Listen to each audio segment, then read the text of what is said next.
Halo, assalamualaikum warahmatullahi wabarakatuh anak-anak. Hari ini kita akan belajar tema 3B, subtema 1. Tujuan pembelajaran di sini adalah yang pertama, kalian mampu menguraikan pesan dalam dongeng baik lisan maupun tulisan. Yang kedua, kalian mampu mempraktikkan pesan yang terkandung dalam sebuah cerita dongeng. Nah, itu adalah tujuan pembelajaran hari ini. Nah, guru mau tanya nih. Nah, siapa di sini yang suka membaca dongeng? Nah, oke, sama dong kayak Bu Guru, suka banget baca dongeng. Nah, dalam membaca dongeng itu sendiri ada aturannya loh anak-anak. Nah, bagaimana cara membaca dongeng yang baik dan benar itu ya? Nah, yuk kita sama-sama simak materinya ya. Nah, dalam membaca sebuah teks termasuk dongeng itu ada beberapa hal yang perlu kita perhatikan dan perlu kita praktikan. Yang pertama yaitu lafal, yang kedua intonasi suara, yang ketiga ekspresi, yang keempat tanda baca, yang kelima suara lantang.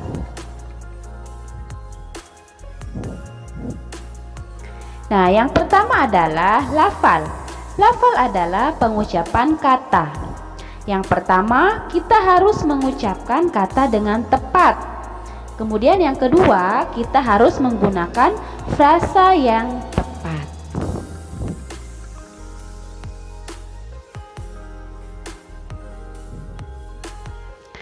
Kemudian yang kedua adalah intonasi suara. Nah, ketika menemui kalimat yang diakhiri tanda titik, maka intonasi suara harus datar. Yang kedua, ketika menemui kalimat yang diakhiri tanda tanya, maka intonasi suara kita harus menurun. Nah, ketiga, ketika kita menemui kalimat yang diakhiri tanda seru, maka intonasi suara kita harus agak naik. Nah, itu adalah intonasi suara. Nah, yang ketiga adalah ekspresi. Ekspresi adalah penghayatan dan perasaan. Jadi, ketika membaca teks harus dengan penuh penghayatan dan perasaan. Yang keempat adalah tanda baca. Jika saat membaca teks bertemu dengan tanda koma, maka kita harus berhenti sebentar, lalu dilanjutkan kembali. Nah, jika saat membaca teks bertemu dengan tanda titik, maka kita harus berhenti membaca. Kemudian mulai lagi membaca kalimat berikutnya. Nah, itu tanda baca. Nah, selanjutnya itu suara lantang. Nah, berlaku saat kita membaca dongeng di depan orang lain, yaitu suara kita harus lantang agar terdengar jelas oleh orang lain. Nah, sehingga orang lain bisa menikmati dongeng yang kita bacakan. Seperti itu. Nah, dongeng itu sendiri adalah cerita yang tidak benar-benar terjadi ya, tetapi mengandung pesan moral. Ada dongeng tentang manusia, hewan, dan tumbuhan. Perhatikan cerita pohon apel yang tulus. Dahulu kala ada sebuah pohon apel yang besar. Ada seorang anak laki-laki bermain di sekitar pohon itu. Dia sangat menyayangi pohon itu. Pohon itu juga senang bermain bersamanya. Waktu pun berlalu. Anak laki-laki itu tumbuh dewasa. Suatu hari, ia datang kembali. Pohon apel menyambutnya dengan gembira. Ayo, bermainlah bersamaku, ajak si pohon apel. Aku tak punya waktu untuk bermain. Kami membutuhkan rumah untuk tempat tinggal. Bisakah kau membantuku, pohon? kamu boleh memotong cabang-cabang pohonku ini untuk membangun rumahmu. Jadi anak laki-laki itu memotong semua cabang pohon dan pergi dengan riang. Pohon apel itu senang melihat temannya bahagia. Tapi dia tak pernah kembali sejak saat itu.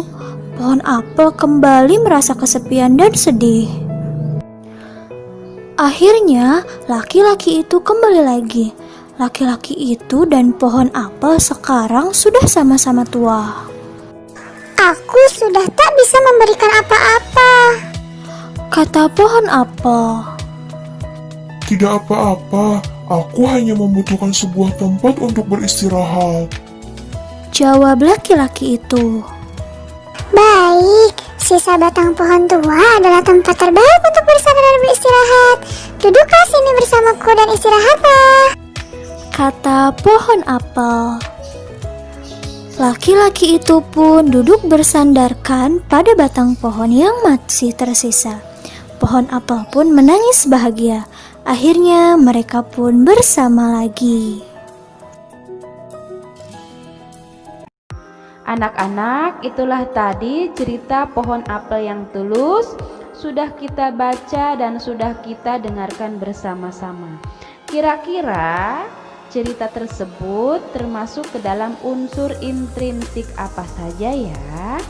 Perhatikan baik-baik ya nak. Yang pertama yaitu tema. Cerita tersebut termasuk ke dalam tema apa yuk?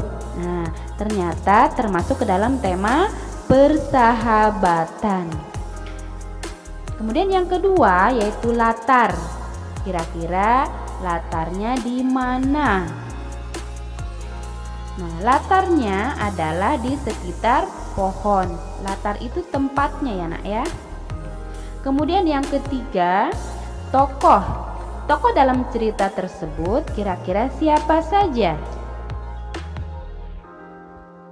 Tokohnya adalah sebuah pohon apel yang besar dan seorang anak laki-laki.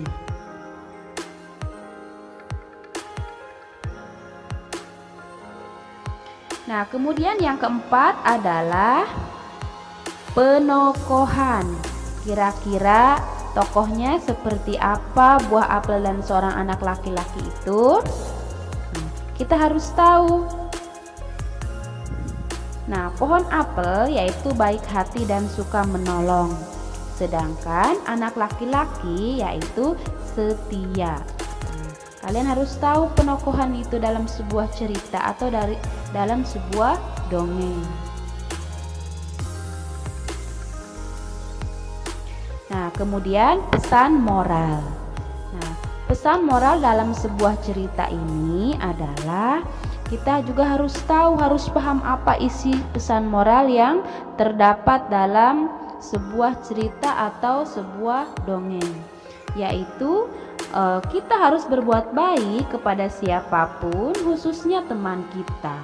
Karena suatu saat kita pasti akan membutuhkan pertolongan teman tersebut. Ya, itu adalah pesan moral atau amanat yang terdapat dalam dongeng tersebut. Jadi setiap dongeng pasti ada pesan moralnya. Kita harus tahu pesan moralnya apa ya. Nah, itulah tadi yang dapat Bu Guru sampaikan. Kesimpulannya adalah bahwa setiap cerita pasti memberikan pesan atau amanat yang bisa kita praktikkan dalam kehidupan kita sehari-hari.